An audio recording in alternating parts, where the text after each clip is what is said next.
Tudo bom? Vamos lá. Vamos para mais uma revisão?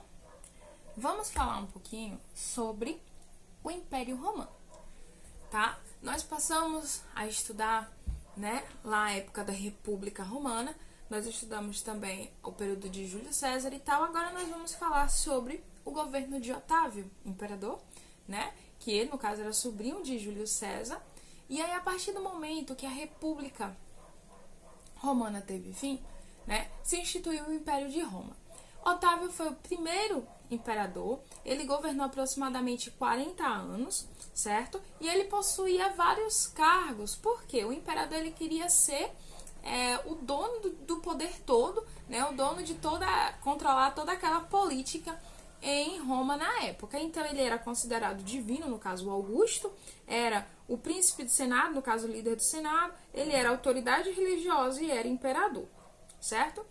E aí no período de Roma, Império, ele fez diversas mudanças, diversas alterações, na estrutura mesmo da cidade de Roma. Só que assim, a população continua a mesma. A única diferença foi que ele começou a separar a população apenas em dois grupos, que seriam os livres e os escravizados. Livre podia ser rico, pobre, branco, preto, não importa, se fosse livre.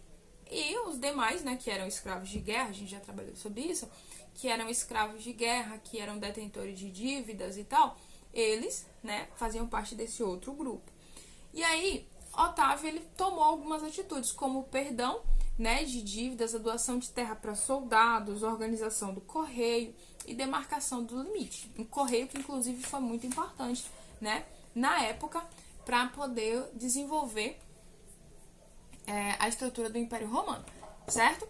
Então, além disso, Otávio ele foi conhecido por ter pulso forte para poder resolver as questões políticas de Roma, tá? Ele controlava os seus inimigos de uma forma a não haver enfrentamento, vamos dizer assim, e ele também tentou resolver algumas discrepâncias sociais, tá? Ele tentou diminuir a questão da diferença entre pobres e ricos, não dando dinheiro aos pobres, mas tentando melhorar a estrutura de Roma, a possibilidade de produção romana, que os mais pobres tinham agora uma possibilidade maior de produzir, certo?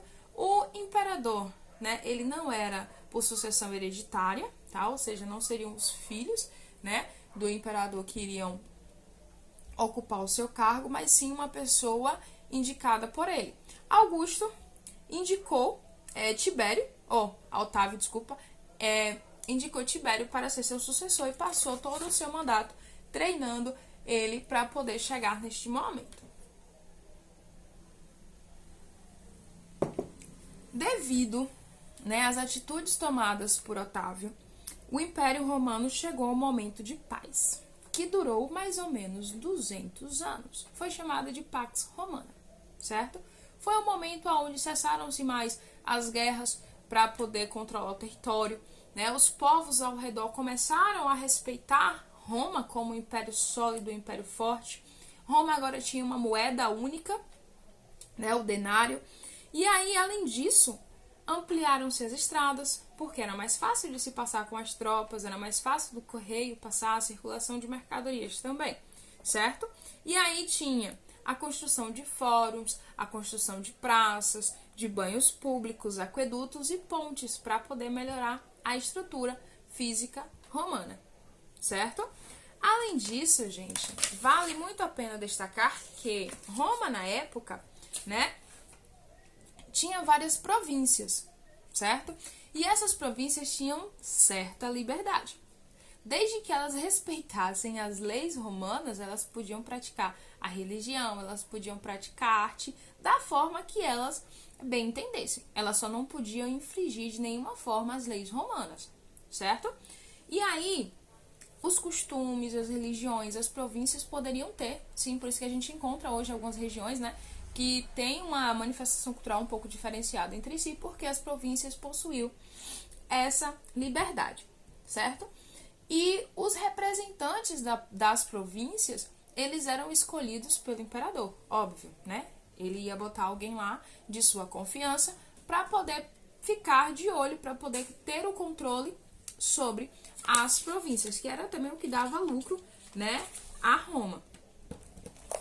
Pra gente concluir, né, esse assunto, a gente vai falar um pouquinho sobre a política do pão e circo, tá? Pensa lá. Eu falei no começo, né, que o imperador ele tentou diminuir esse processo aí das desigualdades sociais, mas ele não conseguiu, tá? E as desigualdades ao longo dos séculos ela foi crescendo. E como o governo não tomava nenhuma medida efetiva, né, para poder resolver o problema, da pobreza, né, em Roma na época, eles criaram uma política denominada de política do pão e circo. O que era isso? Eles distribuíam cereais para a população mais pobre, né, a base da alimentação, e faziam espetáculos, certo? Esses espetáculos, gente, seria uma forma de aliviar, né, para a população mais pobre, seria uma forma de aliviar um pouquinho, né, dos problemas sociais que existiam. Mas para a população mais rica era uma forma de mostrar o que aconteceria se os pobres se rebelassem. Porque, gente, qual era o circo, qual era a distração? Eram diversos gladiadores, né, lutando entre si, lutando contra animais, eram escravos de guerra, né?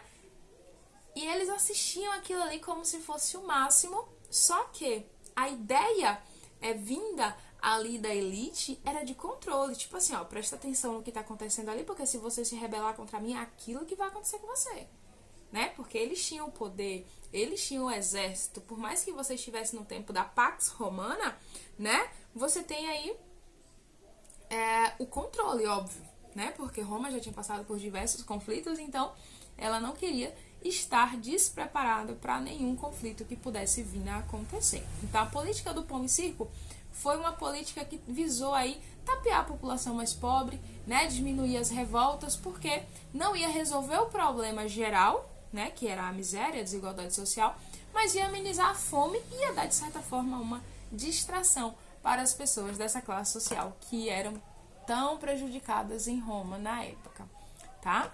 Nosso assunto foi bem curtinho, espero que vocês tenham gostado.